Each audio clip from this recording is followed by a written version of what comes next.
नमस्कार, मी सुरेखा आणि आज तुम्हाला मस्त गव्हाच्या पिठाचा कुरकुरीत नाश्ता दाखवत आहे। 1 कप गव्हाचं पीठ घेतलं, 2 चमचे रवा, जेवढं गव्हाचं पीठ तेवढंच पाणी टाकून हे मिक्स करायचं आहे। 10 मिनिटं असंच राहू दिलेलं आहे। त्यानंतर या काही भाज्या घेतलेल्या आहे।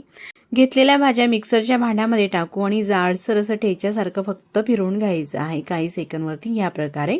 आता 10 मिनिटं झालेले आहे। यामध्ये काही मसाले घालायचे आहेत, जिरे, हळद, मिरची पावडर, गरम मसाला, चवीनुसार मीठ आणि 1 चमचा तेल सगळं घालून मिक्स केलेलं आहे। त्यानंतर ह्या बारीक करून घेतलेल्या भाज्या सुद्धा टाकायच्या आहे। पॅनला अगदी थोडंसं तेल लावून घेतलं, अशा प्रकारे हे मिश्रण टाकायचं आहे। थोडंसं पसरून झाकण ठेवायचं आहे, 2 ते 3 मिनिटं शेकू द्यायचं आहे। पुन्हा झाकण उचलून घेतलं, पलटून घ्यायचं आहे। तेल, बटर, तूप काही लावून तुम्ही हे नाश्त्याचे पदार्थ शेकून घेऊ शकतात। अगदी झटपट होतात आणि चविष्टही लागतात, पौष्टिकही आहे। तुम्ही नक्कीच करून पहा आणि व्हिडिओ आवडल्यास लाईक, शेअर, सबस्क्राईब करायला विसरू नका।